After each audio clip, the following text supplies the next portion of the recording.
buhay ay hindi karera. Di mo kailangan makipag-unahan ng kompetensya. Dahil ang totoong saya ng buhay ay kung masaya ka sa ginagawa mo.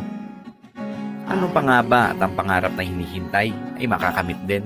Basta samahan mo lang ng sipag at tiwala sa itaas.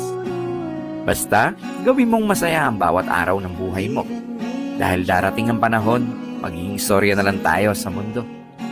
Kaya gandahan mo ang pahina ng iyong buhay at piliin na maging isang mabuting tao at palaging masaya. Para sa ganon, maging maganda ang kwento mo sa mundo. Because happiness is always a choice.